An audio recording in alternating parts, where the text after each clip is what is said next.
ನೋಡಿ ವೀಕ್ಷಕರೇ, ಕೊನೆಗೂ ಸರ್ಕಾರ ಪ್ರತಿಯೊಂದು ಗೃಹಲಕ್ಷ್ಮಿ ಫಲಾನುಭವಿಗಳ ಬ್ಯಾಂಕ್ ಖಾತೆಗೆ ನಿಮ್ಮ ಬ್ಯಾಂಕ್ ಖಾತೆಗೆ ಜುಲೈ ತಿಂಗಳ ಹಣ, ಜೂನ್ ತಿಂಗಳ ಹಣ ಮತ್ತು ಮೇ ತಿಂಗಳ ಹಣನ ಅಂದರೆ 3 ತಿಂಗಳ ಹಣನ ಒಟ್ಟಿಗೆ ಜಮಾ ಮಾಡುವುದಾಗಿ ಪ್ರತಿ ಫಲಾನುಭವಿಗಳಿಗೆ ಭರ್ಜರಿ ಗುಡ್ಡಿಸ್ನ ಕೊಟ್ಟಿದ್ದು, ಈಗಾಗಲೇ 8ರಿಂದ 10 ಲಕ್ಷಕ್ಕಿಂತ ಅಧಿಕ ಮಹಿಳೆಯರಿಗೆ ಈ ಒಂದು ಹಣ ಬಂದಿದ್ದು ನಿಮ್ಮ ಬ್ಯಾಂಕ್ ಖಾತೆಗೂ ಕೂಡ ಬರುತ್ತೆ. ಒಂದು ವೇಳೆ ಹಣ ಇನ್ನೂ ಬಂದಿಲ್ಲ ಅಂದರೆ ನೀವು ಗೃಹಲಕ್ಷ್ಮಿ ಅಪ್ಲಿಕೇಶನ್ನ ನಿಮ್ಮ ಮೊಬೈಲಲ್ಲಿ ಡೌನ್ಲೋಡ್ ಮಾಡಿ ನಿಮ್ಮ ವೋಟರ್ ಐ ಡಿ ಮತ್ತು ಜಾತಿ ಪ್ರಮಾಣ ಪತ್ರನ ಎಂಟ್ರಿ ಮಾಡಬೇಕು.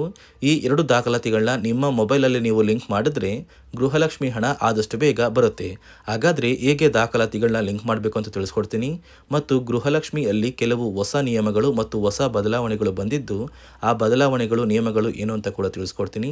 ಅದೇ ರೀತಿ ಸರ್ಕಾರದಿಂದ ಇಂದು ಶನಿವಾರ ಆಗಸ್ಟ್ 1ರಿಂದ 3 ತಿಂಗಳ 6,000 ಹಣ ಬರ್ತಾ ಇದ್ದು, ಯಾರಿಗೆಲ್ಲ ಹಣ ಬರುತ್ತೆ, ಯಾವ ಜಿಲ್ಲೆಗಳಿಗೆ ಹಣ ಕ್ಯಾನ್ಸಲ್ ಆಗಿ ಯಾರಿಗೆಲ್ಲ ಬರ್ತಾ ಇದೆ ಅಂತ ಕೂಡ ತಿಳಿಸ್ಕೊಡ್ತೀನಿ. ಅದಕ್ಕಿಂತ ಮೊದಲು ನೋಡಿ ವೀಕ್ಷಕರೇ, ನೀವು ನನ್ನ ಚಾನಲ್ನ ಸಬ್ಸ್ಕ್ರೈಬ್ ಆಗದೆ ಹಾಗೆ ವಿಡಿಯೋ ನೋಡ್ತಾ ಇದ್ರೆ ದಯವಿಟ್ಟು ವಿಡಿಯೋ ನೋಡ್ತಾ ಇರುವ ಪ್ರತಿಯೊಬ್ಬರು ಕೂಡ ನನ್ನ ಚಾನಲ್ನ ಸಬ್ಸ್ಕ್ರೈಬ್ ಮಾಡಿಕೊಂಡು ಹಾಗೆ ವಿಡಿಯೋಗೆ ಒಂದು ಲೈಕ್ನ ಕೊಡಿ.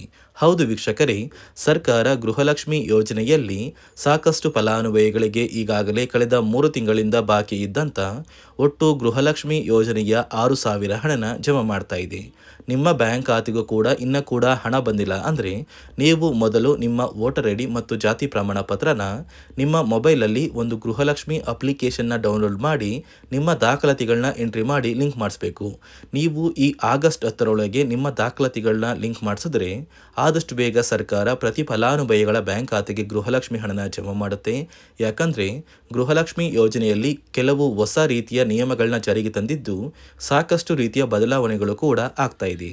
ಅದೇ ರೀತಿ ಸರ್ಕಾರದಿಂದ ಕರ್ನಾಟಕದ ಒಟ್ಟು 25 ಜಿಲ್ಲೆಗಳನ್ನು ಆಯ್ಕೆ ಮಾಡಿ ಆಗಸ್ಟ್ 1ರಿಂದ 3 ತಿಂಗಳ ಗೃಹಲಕ್ಷ್ಮಿ ಯೋಜನೆಯ ಹಣನ ಜಮಾ ಮಾಡ್ತಾ ಇದ್ದು, ಯಾರಿಗೆಲ್ಲ ಗೃಹಲಕ್ಷ್ಮಿ ಹಣ ಬರ್ತಾ ಇದೆ, ಯಾರಿಗೆಲ್ಲ ಗೃಹಲಕ್ಷ್ಮಿ ಹಣ ಕ್ಯಾನ್ಸಲ್ ಆಗಿದ್ದು, ಏನೆಲ್ಲ ನಿಯಮಗಳು ಬಂದಿದೆ ಅಂತ ನಾನು ನಿಮಗೆ ತಿಳಿಸ್ಕೊಡ್ತೀನಿ. ಅದಕ್ಕಿಂತ ಮೊದಲು ನೋಡಿ ವೀಕ್ಷಕರೇ, ಮೊದಲು ಸರ್ಕಾರ ಯಾವ ಕಾರಣಕ್ಕೆ ಗೃಹಲಕ್ಷ್ಮಿ ಯೋಜನೆಗೆ ಹೊಸ ರೀತಿಯ ಒಂದು ನಿಯಮಗಳನ್ನ ತಂದಿದೆ ಅಂದರೆ, ಇಲ್ಲಿ ಗೃಹಲಕ್ಷ್ಮಿಯಲ್ಲಿ ಸುಮಾರು 6ರಿಂದ 7 ಲಕ್ಷಕ್ಕಿಂತ ಅಧಿಕ ಮಹಿಳೆಯರ ಹತ್ರ ಒಂದು ವೋಟರ್ ಐ ಡಿ ಕಾರ್ಡ್ ಇಲ್ಲ. ಅಂದರೆ ವೋಟರ್ ಐ ಡಿ ಇಲ್ಲ ಅಂದರೂ ಕೂಡ ಅವರು ಸರ್ಕಾರದಿಂದ ಬರುವ ಗೃಹಲಕ್ಷ್ಮಿ ಹಣನ ಪಡಿತಾ ಇದ್ದಾರೆ. ಮತ್ತು ಸಾಕಷ್ಟು ಫಲಾನುಭವಿಗಳ ಒಂದು ಬ್ಯಾಂಕ್ ಖಾತೆ ಏನಿದೆ, ಆ ಒಂದು ಬ್ಯಾಂಕ್ ಖಾತೆ ಹೊರ ರಾಜ್ಯದ ಬ್ಯಾಂಕ್ ಖಾತೆ ಆಗಿದೆ. ಅಂದರೆ ಕರ್ನಾಟಕದಲ್ಲಿರುವಂತಹ ಫಲಾನುಭವಿಗಳು ಬೇರೆ ರಾಜ್ಯದಲ್ಲಿ ಹೊಂದಿರುವಂತಹ ಒಂದು ಬ್ಯಾಂಕ್ ಖಾತೆನ ಕೊಟ್ಟು ಗೃಹಲಕ್ಷ್ಮಿ ಹಣನ ಪಡಿತಾ ಇದ್ದಾರೆ. ಅದೇ ರೀತಿ ಸಾಕಷ್ಟು ರೀತಿಯ ಹೊಸ ಬದಲಾವಣೆಗಳು ಯಾವ ಕಾರಣಕ್ಕೆ ಬರ್ತಾ ಇದೆ ಅಂದರೆ, ಗೃಹಲಕ್ಷ್ಮಿ ಯೋಜನೆಯಲ್ಲಿ ಅರ್ಹವಿರುವ ಫಲಾನುಭವಿಗಳಿಗೆ ಅಂದರೆ ಕರ್ನಾಟಕದವರಾಗಿದ್ದು ಕರ್ನಾಟಕದಲ್ಲೇ ವೋಟರ್ ಐ ಡಿನ ಹೊಂದಿದ್ದು ಕರ್ನಾಟಕದ ಫಲಾನುಭವಿಗಳಾಗಿದ್ದು ಇವರ ಬ್ಯಾಂಕ್ ಖಾತೆಗೆ ಹಣ ತಲುಪಬೇಕು. ಬೇರೆ ಫಲಾನುಭವಿಗಳಿಗೆ ಯಾವುದೇ ಕಾರಣಕ್ಕೂ ಹಣ ತಲುಪಬಾರದು ಅಂತ ಸರ್ಕಾರ ನಿರ್ಧಾರ ಮಾಡಿದೆ. ಇದೇ ಕಾರಣಕ್ಕೆ ಸಾಕಷ್ಟು ಫಲಾನುಭವಿಗಳು ಗೃಹಲಕ್ಷ್ಮಿ ಯೋಜನೆಯ ಒಂದು ಅರ್ಹರ ಪಟ್ಟಿಯಿಂದ ಕ್ಯಾನ್ಸಲ್ ಆಗ್ತಾ ಇದ್ದಾರೆ. ನಿಮ್ಮ ಒಂದು ಮನೆ ಬಾಗಿಲಿಗೆ ಸರ್ಕಾರದಿಂದ ಅಧಿಕಾರಿಗಳು ಬರ್ತಾರೆ. ಸೊ ಸರ್ಕಾರ ಗೃಹಲಕ್ಷ್ಮಿ ಮರುನೋಂದಣಿಗೆ ಒಂದು ಅಪ್ಲಿಕೇಶನ್ ಕೂಡ ಕೊಟ್ಟಿದ್ದಾರೆ. ಅಂದರೆ ಮೊಬೈಲಲ್ಲೇ ಆ ಒಂದು ಅಧಿಕಾರಿಗಳು ನಿಮ್ಮ ಮನೆ ಬಾಗಿಲಿಗೆ ಬಂದು ನಿಮ್ಮ ದಾಖಲಾತಿಗಳಾದ ರೇಷನ್ ಕಾರ್ಡ್, ಆಧಾರ್ ಕಾರ್ಡ್ ಮತ್ತು ವೋಟರ್ ಐ ಡಿ ಇದೀಗ ಕಡ್ಡಾಯ ಮಾಡಿದೆ. ಅದೇ ರೀತಿ ಜಾತಿ ಪ್ರಮಾಣ ಪತ್ರ ಬೇಕಾಗುತ್ತಂತ ನೀವು ಕೇಳಿದ್ರೆ ಸದ್ಯಕ್ಕೆ ಸರ್ಕಾರ ಯಾವುದೇ ರೀತಿಯ ಜಾತಿ ಪ್ರಮಾಣ ಪತ್ರನ ಕೇಳ್ತಾ ಇಲ್ಲ. ಬದಲಿಗೆ ನಿಮ್ಮ ಒಂದು ಪತಿಯ ಆಧಾರ್ ಕಾರ್ಡ್, ನಿಮ್ಮ ಒಂದು ವೋಟರ್ ಐ ಡಿ ಮತ್ತು ನಿಮ್ಮ ಒಂದು ಮನೆಯ ರೇಷನ್ ಕಾರ್ಡ್ನ ಕೊಟ್ಟು ನೀವು ಗೃಹಲಕ್ಷ್ಮಿಗೆ ಮರು ನೋಂದಣಿನ ಮಾಡ್ಕೋಬೇಕು. ಈ ಒಂದು ಕೆಲಸನ ಮಾಡೋದು ಗ್ರಾಮದಿಂದ ಕೆಲವು ಅಧಿಕಾರಿಗಳು ಬರ್ತಾರೆ. ಅಂದರೆ ಗ್ರಾಮ ಅಭಿವೃದ್ಧಿ ಇಲಾಖೆಯಿಂದ ಕೆಲವೊಂದು ಅಧಿಕಾರಿಗಳು ಬಂದರೆ ಅಂಗನವಾಡಿಯ ಕಾರ್ಯಕರ್ತರು ಕೂಡ ನಿಮ್ಮ ಮನೆ ಬಾಗಿಲಿಗೆ ಬಂದು ಪ್ರತಿ ಫಲಾನುಭವಿಗಳ ದಾಖಲಾತಿಗಳನ್ನ ಎಂಟ್ರಿ ಮಾಡ್ಕೊಂಡು ಹೋಗ್ತಾರೆ. ಸೊ ಆ ಒಂದು ಫಲಾನುಭವಿಗಳು ಎಂಟ್ರಿ ಮಾಡಿದ ನಂತರ ಸರ್ಕಾರದಿಂದ ನಿಮಗೆ ಒಂದು ನೋಟಿಫಿಕೇಶನ್ ಬರುತ್ತೆ. ನಿಮ್ಮ ಮೊಬೈಲ್ ನಂಬರ್ ಏನಿದೆ ಆ ಒಂದು ಮೊಬೈಲ್ ನಂಬರ್ಗೆ ಒಂದು ಮೆಸೇಜ್ ಬರುತ್ತೆ. ಅಂದರೆ ನಿಮ್ಮ ಗೃಹಲಕ್ಷ್ಮಿ ಮರು ನೋಂದಣಿ ಅರ್ಜಿನ ನಾವು ಸ್ವೀಕಾರ ಮಾಡಿದ್ದೀವಿ ಮತ್ತು ಮುಂದಿನ ದಿನಗಳಲ್ಲಿ ನಿಮ್ಮ ಒಂದು ಗೃಹಲಕ್ಷ್ಮಿ ಹಣನ ನಿಮ್ಮ ಬ್ಯಾಂಕ್ ಖಾತೆಗೆ ಜಮಾ ಮಾಡ್ತೀವಿ ಅಂತ ಸರ್ಕಾರದಿಂದಲೇ ಒಂದು ಮೆಸೇಜ್ನ ಕಳಿಸ್ತಾರೆ. ಆದರೆ ನೀವು ನಿಮ್ಮ ಮೊಬೈಲ್ ನಂಬರ್ನ ಆಕ್ಟಿವ್ ಆಗಿರುವಂತಹ ಮೊಬೈಲ್ ನಂಬರ್ನ ಕೊಡಬೇಕು. ಯಾಕಂದರೆ ನಿಮ್ಮ ಬ್ಯಾಂಕ್ ಖಾತೆಗೆ ಲಿಂಕ್ ಆಗಿರುವಂತಹ ಮೊಬೈಲ್ ನಂಬರ್ ಬೇರೆ ಇರುತ್ತೆ ಮತ್ತು ನೀವು ಹೊಂದಿರುವಂತಹ ಒಂದು ಮೊಬೈಲ್ ನಂಬರ್ ಬೇರೆ ಇರುತ್ತೆ. ಇದೇ ಕಾರಣಕ್ಕೆ ಕರೆಕ್ಟ್ ಆಗಿರುವಂತಹ ಒಂದು ಮೊಬೈಲ್ ನಂಬರ್ನ ಕೊಟ್ಟರೆ ಆದಷ್ಟು ಬೇಗ ನೀವು ಮರು ಅರ್ಜಿನ ಹಾಕಿ ಗೃಹಲಕ್ಷ್ಮಿ ಹಣನ ಪಡ್ಕೋಬೋದು. ಅದೇ ರೀತಿ ನೀವು ಹೊಂದಿರುವ ಬ್ಯಾಂಕ್ ಖಾತೆ ಏನಿದೆ ಆ ಒಂದು ಬ್ಯಾಂಕ್ ಖಾತೆನ ನೀವು ಆ್ಯಕ್ಟಿವ್ ಆಗಿ ಇಟ್ಕೋಬೇಕು. ಅಂದರೆ ಯಾವುದೇ ರೀತಿಯ ಒಂದು ವಹಿವಾಟನ್ನು ನಡೆಸ್ತಾ ಇಲ್ಲ ಅಂದರೆ ನಿಮ್ಮ ಒಂದು ಬ್ಯಾಂಕ್ ಖಾತೆಗೆ ಗೃಹಲಕ್ಷ್ಮಿ ಹಣ ಖಂಡಿತವಾಗಿಯೂ ಬರೋದಿಲ್ಲ.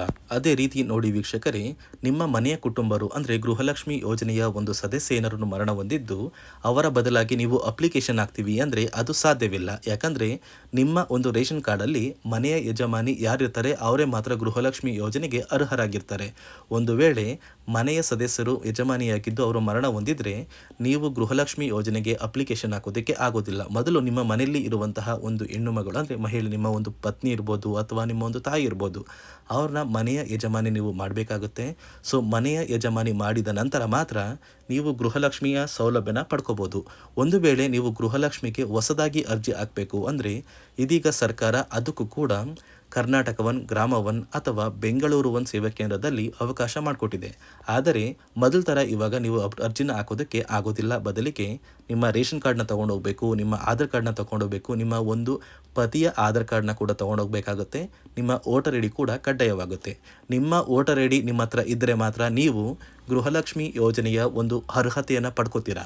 ಒಂದು ವೇಳೆ ವೋಟರ್ ಐ ಡಿ ಇಲ್ಲ, ರೇಷನ್ ಕಾರ್ಡ್ ಇದೆ, ಆಧಾರ್ ಕಾರ್ಡ್ ಇದೆ ಅಂದರೆ ಇನ್ನು ಮುಂದೆ ನಿಮ್ಮ ಬ್ಯಾಂಕ್ ಖಾತೆಗೆ ಸರ್ಕಾರ ಗೃಹಲಕ್ಷ್ಮಿ ಹಣನ ಖಂಡಿತವಾಗಿಯೂ ಜಮಾ ಮಾಡೋದಿಲ್ಲ. ಯಾಕಂದರೆ ಪ್ರತಿ ವರ್ಷವೂ ಕೂಡ ಸರ್ಕಾರ ವೋಟರ್ ಐ ಡಿನ ಬಿಡುಗಡೆ ಮಾಡುತ್ತೆ, ಅಂದರೆ ವೋಟರ್ ಲಿಸ್ಟ್ನ ಬಿಡುಗಡೆ ಮಾಡುತ್ತೆ. ಈ ಒಂದು ಲಿಸ್ಟಲ್ಲಿ ಕೆಲವು ಫಲಾನುಭವಿಗಳ ಒಂದು ಹೆಸರನ್ನ ಕ್ಯಾನ್ಸಲ್ ಮಾಡುತ್ತೆ. ಒಂದು ವೇಳೆ ನಿಮ್ಮ ವೋಟರ್ ಐ ಡಿ ಏನಾದರೂ ಕ್ಯಾನ್ಸಲ್ ಆಗಿದ್ದರೆ ನಿಮ್ಮ ಬ್ಯಾಂಕ್ ಖಾತೆಗೆ ಗೃಹಲಕ್ಷ್ಮಿ ಹಣನ ಸರ್ಕಾರ ಕ್ಯಾನ್ಸಲ್ ಮಾಡುತ್ತೆ. ಈ ಕೂಡಲೇ ನೀವು ನಿಮ್ಮ ದಾಖಲಾತಿಗಳು ಎಲ್ಲ ಕೂಡ ಸರಿ ಇದೆ ಅಂತ ತಿಳ್ಕೊಳ್ಳಿ. ಹಾಗಾದರೆ ಮಾತ್ರ ನೀವು ಗೃಹಲಕ್ಷ್ಮಿ ಯೋಜನೆಗೆ ಅರ್ಹರಾಗಿರ್ತೀರ. ಸರ್ಕಾರ ಯಾವ ಕಾರಣಕ್ಕೆ ಈ ರೀತಿಯ ಹೊಸ ಬದಲಾವಣೆಗಳನ್ನ ತರ್ತಾ ಇದೆ ಅಂದರೆ ಇಲ್ಲಿಯವರೆಗೂ ಸುಮಾರು 60 ಕೋಟಿಗಿಂತ ಅಧಿಕ ಮೊತ್ತನ ಸರ್ಕಾರ ನಷ್ಟ ಮಾಡಿಕೊಂಡಿದೆ. ಅಂದರೆ ಫಲಾನುಭವಿಗಳು ನಮ್ಮ ಕರ್ನಾಟಕದವರೇ ಅಲ್ಲ, ಅಂತಹ ಫಲಾನುಭವಿಗಳಿಗೂ ಕೂಡ ಸರ್ಕಾರದಿಂದ ಹಣ ಹೋಗಿದೆ ಮತ್ತು ಸಾಕಷ್ಟು ಫಲಾನುಭವಿಗಳು ಮರಣ ಹೊಂದಿದ್ದಾರೆ. ಅಂತಹ ಫಲಾನುಭವಿಗಳಿಗೂ ಕೂಡ ಹಣ ಹೋಗ್ತಾ ಇದೆ ಮತ್ತು ಫಲಾನುಭವಿಗಳು ಹೊಂದಿರುವ ಬ್ಯಾಂಕ್ ಖಾತೆ ಕೂಡ ಆ್ಯಕ್ಟಿವ್ ಇಲ್ಲ. ಅಂತಹ ಫಲಾನುಭವಿಗಳಿಗೂ ಕೂಡ ಹಣ ಹೋಗಿದೆ ಮತ್ತು ಸಾಕಷ್ಟು ಫಲಾನುಭವಿಗಳು ಏನು ಮಾಡಿದ್ದಾರೆ ಅಂದರೆ ಅವರ ಮನೆ ಕುಟುಂಬದ ಯಜಮಾನಿ ಅಂದರೆ ಹೆಡ್ ಆಫ್ ದ ಫ್ಯಾಮಿಲಿ ಇರ್ತಾರಲ್ಲ, ಸೊ ಆ ಒಂದು ಮಹಿಳೆ ಮರಣ ಹೊಂದಿರ್ತಾರೆ. ಸೊ ಏನೋ ಒಂದು ಕಾರಣದಿಂದ ಮರಣ ಹೊಂದಿದ್ದು ಅವರ ಬ್ಯಾಂಕ್ ಖಾತೆಗೆ ಬರುವ ಗೃಹಲಕ್ಷ್ಮಿ ಹಣನ ಒಂದು ATM ಮೂಲಕ ವಿತ್ಡ್ರಾ ಮಾಡಿದ್ದಾರೆ ಮತ್ತು ಫೋನ್ಪೇ ಮೂಲಕ ಟ್ರಾನ್ಸ್ಫರ್ ಮಾಡ್ಕೊಂಡಿದ್ದಾರೆ. ಇದೀಗ ಸರ್ಕಾರ ಈ ರೀತಿಯ ಒಂದು ಹೊಸ ಬದಲಾವಣೆಗಳನ್ನ ಜಾರಿಗೆ ತಂದರೆ ಯಾರಿಗೂ ಕೂಡ ಗೃಹಲಕ್ಷ್ಮಿ ಹಣ ಮೋಸ ಆಗೋದಿಲ್ಲ ಮತ್ತು ಪ್ರತಿ ಫಲಾನುಭವಿಗಳಿಗೆ ಹಣ ಬಂದೇ ಬರುತ್ತೆ ಅಂತ ಆದೇಶ ಕೊಟ್ಟಿದೆ. ನೀವು ಕೇಳ್ಬೋದು ವೀಕ್ಷಕರೇ, 3 ವರ್ಷದಿಂದ ಯಾವುದೇ ಕಾರಣಕ್ಕೂ ನಮಗೆ ಗೃಹಲಕ್ಷ್ಮಿ ಯೋಜನೆ ಹಣ ಮಿಸ್ ಆಗಿಲ್ಲ. ಸೊ ಇದೀಗ ಏನಕ್ಕೆ ಸಡನ್ ಆಗಿ ಈ ಥರ ಬದಲಾವಣೆಗಳು ಬರ್ತಾ ಇದೆ ಅಂದರೆ ಸರ್ಕಾರದಿಂದ ಕೆಲವು ಅಧಿಕಾರಿಗಳು ಒಂದು ಚರ್ಚೆ ನಡೆಸಿದ್ದಾರೆ. ಒಂದು ಸಭೆಯಲ್ಲಿ ಗೃಹಲಕ್ಷ್ಮಿ ಯೋಜನೆಯ ಕುರಿತು ಒಂದು ಸಭೆ ಮಾಡಿದಾಗ ಅಲ್ಲಿ ಗೃಹಲಕ್ಷ್ಮಿ ಯೋಜನೆಯಲ್ಲಿ ಸಾಕಷ್ಟು ರೀತಿಯ ಲೋಪದೋಷಗಳು ಕಂಡು ಬಂದಿದೆ. DBT ಮೂಲಕ ನಿಮ್ಮ ಬ್ಯಾಂಕ್ ಖಾತೆಗೆ ಹಣನ ಹಾಕಬೇಕಾದ್ರೆ ಸಾಕಷ್ಟು ಫಲಾನುಭವಿಗಳಿಗೆ ಹಣ ಹೋಗ್ತಾ ಇದೆ. ಸಾಕಷ್ಟು ಫಲಾನುಭವಿಗಳಿಗೆ ಹಣ ಹೋಗಿದ್ರು ಅವರ ಬ್ಯಾಂಕ್ ಖಾತೆಗೆ ಜಮಾ ಆಗ್ತಾ ಇಲ್ಲ, ಬದಲಿಗೆ ಆ ಒಂದು ಹಣ DBTಯಲ್ಲೇ ಸ್ಟಕ್ ಆಗ್ತಾ ಇದೆ. ಮತ್ತು ಸರ್ಕಾರಕ್ಕೂ ಕೂಡ ಆ ಒಂದು ಹಣ ಬರ್ತಾ ಇಲ್ಲ. ಮತ್ತು ಸರ್ಕಾರ ಹಾಕಿರುವ ಹಣ ಇನ್ನೂ ಕೂಡ ಹಾಗೇ ಇದೆ. ಸಾಕಷ್ಟು ಫಲಾನುಭವಿಗಳು ಆ ಒಂದು ಹಣನ ಯೂಸ್ ಕೂಡ ಮಾಡ್ತಾ ಇಲ್ಲ, ಅಂದರೆ ಅದು ಬ್ಯಾಂಕ್ ಖಾತೆಯಲ್ಲಿ ಹಂಗೇನೇ ಇದೆ. ಇದೇ ಕಾರಣಕ್ಕೆ ಸರ್ಕಾರ ಈ ರೀತಿಯ ಹೊಸ ಬದಲಾವಣೆಗಳನ್ನ ತಂದಿದ್ದು, ಯಾರೆಲ್ಲ ಫಲಾನುಭವಿಗಳು ಸರ್ಕಾರಕ್ಕೆ ತೆರಿಗೆನ ಕಟ್ತಾ ಇದ್ದೀರಾ, ಗೌರ್ನಮೆಂಟ್ ಜಾಬಲ್ಲಿದ್ದೀರಾ ಮತ್ತು ಇನ್ಕಮ್ ಟ್ಯಾಕ್ಸ್ನ ಪೇ ಮಾಡ್ತಾ ಇದ್ದೀರಾ, ಇಂತಹ ಫಲಾನುಭವಿಗಳ ಹೆಸರನ್ನ ಇನ್ನು ಮುಂದೆ ಸರ್ಕಾರ ಗೃಹಲಕ್ಷ್ಮಿ ಯೋಜನೆಯಿಂದ ಕ್ಯಾನ್ಸಲ್ ಮಾಡಿದೆ. ನಿಮ್ಮ ಒಂದು ರೇಷನ್ ಕಾರ್ಡ್ BPL ರೇಷನ್ ಕಾರ್ಡಿಂದ APL ಆಗಿದ್ರು ಕೂಡ ನೀವು ಗೃಹಲಕ್ಷ್ಮಿ ಯೋಜನೆಯನ್ನು ಪಡೆಯೋದಕ್ಕೆ ಅರ್ಹರಾಗಿರ್ತೀರಾ. ಅದೇ ರೀತಿ ನೋಡಿ ವೀಕ್ಷಕರೇ, ಸರ್ಕಾರದಿಂದ ಕರ್ನಾಟಕದ ಒಟ್ಟು 25 ಜಿಲ್ಲೆಗಳಿಗೆ ಇಂದು ಶನಿವಾರ ಆಗಸ್ಟ್ 1ರಿಂದ 3 ತಿಂಗಳ ಗೃಹಲಕ್ಷ್ಮಿ ಯೋಜನೆಯ 6,000 ಹಣನ ಜಮಾ ಮಾಡಲಿದ್ದು ಆ ಜಿಲ್ಲೆಗಳ ಹೆಸರು ಬಾಗಲಕೋಟೆ, ಬೆಳಗಾವಿ, ವಿಜಯಪುರ, ಧಾರವಾಡ, ಗದಗ, ಹಾವೇರಿ, ಉತ್ತರ ಕನ್ನಡ, ಚಾಮರಾಜನಗರ, ಚಿಕ್ಕಮಗಳೂರು, ದಕ್ಷಿಣ ಕನ್ನಡ, ಹಾಸನ, ಕೊಡಗು, ಮಂಡ್ಯ, ಮೈಸೂರು, ಉಡುಪಿ, ಬಳ್ಳಾರಿ, ಬೀದರ್, ಕಲಬುರಗಿ, ಕೊಪ್ಪಳ, ರಾಯಚೂರು, ಯಾದಗಿರಿ, ವಿಜಯನಗರ, ಬೆಂಗಳೂರು ನಗರ, ರಾಮನಗರ, ಚಿಕ್ಕಬಳ್ಳಾಪುರ, ಕೋಲಾರ, ಶಿವಮೊಗ್ಗ, ತುಮಕೂರು. ಹೀಗೆ ಸರ್ಕಾರ ಒಟ್ಟು 3 ತಿಂಗಳ ಗೃಹಲಕ್ಷ್ಮಿ ಯೋಜನೆಯ ಹಣನ ಪ್ರತಿಯೊಂದು ಜಿಲ್ಲೆಯ ಫಲಾನುಭವಿಗಳಿಗೆ ಜಮಾ ಮಾಡ್ತಾ ಇದ್ದು ನಿಮ್ಮ ಬ್ಯಾಂಕ್ ಖಾತೆಗೂ ಕೂಡ ಬರುತ್ತೆ. ಈ ಒಂದು ವಿಡಿಯೋನ ನಿಮ್ಮ ಪ್ರತಿಯೊಂದು ಸ್ನೇಹಿತರಿಗೆ ಶೇರ್ ಮಾಡಿ ಅವರ ಬ್ಯಾಂಕ್ ಖಾತೆಗೂ ಕೂಡ ಹಣ ಬರುತ್ತೆ ಅಂತ ತಿಳಿಸಿ ಅಂತ ಹೇಳ್ತಾ, ಇದಿಷ್ಟು ಸರ್ಕಾರದಿಂದ ಬಂದಿರುವ ಮಾಹಿತಿಯಾಗಿದ್ದು ನಾನು ಕೊಟ್ಟಿರುವ ಮಾಹಿತಿ ನಿಮಗೆ ಇಷ್ಟ ಆಗಿದ್ದಲ್ಲಿ ನನ್ನ ಚಾನಲ್ನ ಸಬ್ಸ್ಕ್ರೈಬ್ ಮಾಡಿಕೊಂಡು ಹಾಗೆ ವಿಡಿಯೋಗೆ ಒಂದು ಲೈಕ್ನ ಕೊಡಿ.